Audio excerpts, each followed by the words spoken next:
माँ का खत। माता पिता ये कहानी जरूर सुने। बेटा, काश ये खत मैं तुम्हें कुछ साल पहले ही लिख देती, तो आज मुझे खुद की परवरिश पर ही सवाल नहीं उठाने पड़ते।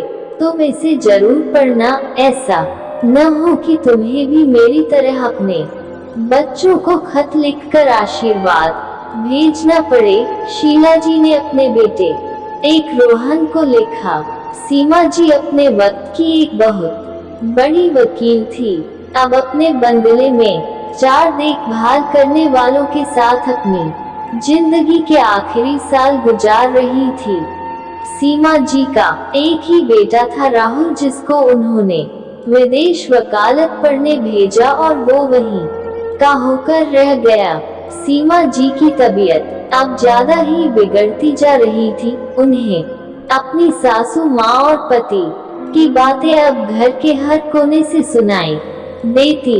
सीमा जी ने उनकी मर्जी के खिलाफ जाकर बेटे को स्कूल टाइम से ही हॉस्टल में पढ़ाया, फिर आगे की पढ़ाई के लिए विदेश भेज दिया।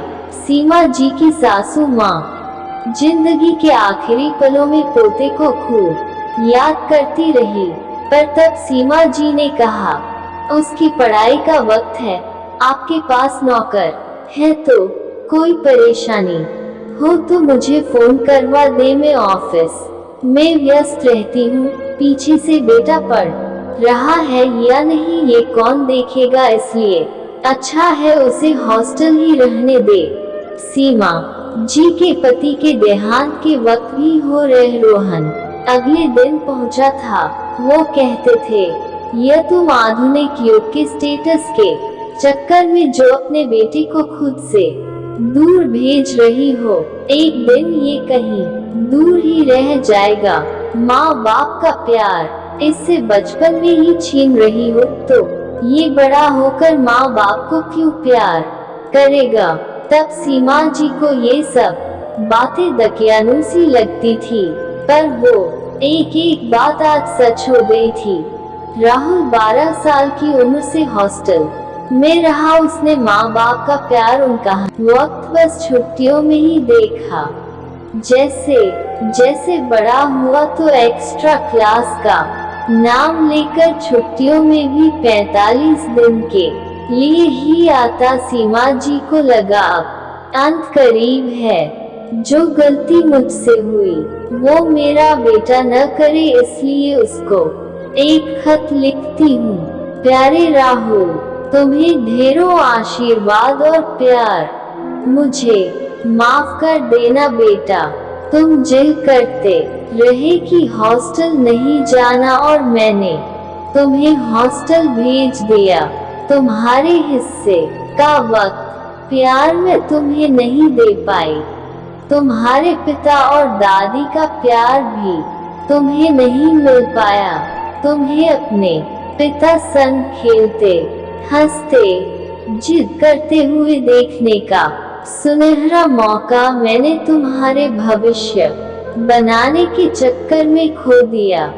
ये पत्र आज इसलिए लिख रही हूँ ताकि तुम वो गलती न करो जो मुझसे हो गई। तुम्हें मैंने विदेश पढ़ने भेजा ताकि यहाँ आकर मुझसे भी ऊंचे दर्ज के वकील बनो, पर तुमने विदेश में रहना ही चुना। गलती तुम्हारी नहीं है। माँ बाप जब बच्चे को उसके नहीं देते तो बच्चे भी बड़ी होकर वही करते हैं। हिस्से का वक्त, प्यार, परवाह मैं बाकी माँ की तरह तुम्हारी पत्नी को भी दोष नहीं दूंगी कि तुम्हें मुझसे दूर ले गई। वहाँ विदेश में वो तुम्हारी साथी थी, फिर जीवन साथी भी बन गई। जिसने तुम्हारा साथ दिया तुम्हें तो उसका साथ निभाना ही था ना। बच्चों को अच्छी सुविधा और परवरिश देना माँ बाप का फर्ज है, बाकी भविष्य तो बच्चा अपनी मेहनत से ही बनाता है। तुम मेरी इस गलती को मत दोहराना। मेरे पोते को खूब प्यार देना, उसके हिस्से का वक्त उसे देना। यहाँ आना चाहो तो तुम्हारी मर्जी, नहीं आना चाहो तो कोई दबाव नहीं डालूंगी। इस घर का कोना कोना तुम्हारा इंतजार करता है। अंत में यही कहूंगी, हो सके तो मुझे माफ कर देना।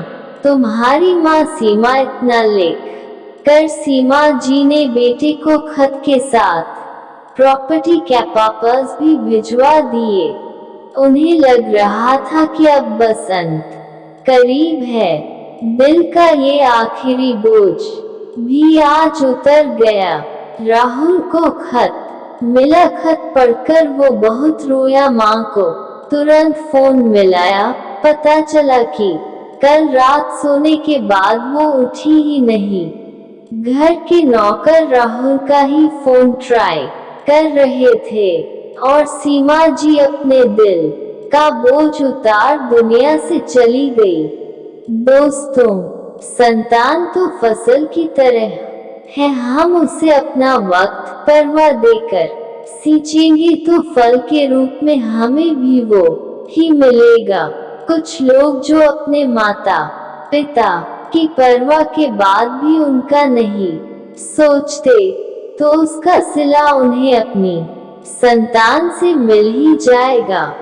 किसी ने ठीक ही कहा है, जो जैसा बोएगा वो वैसा ही काटेगा।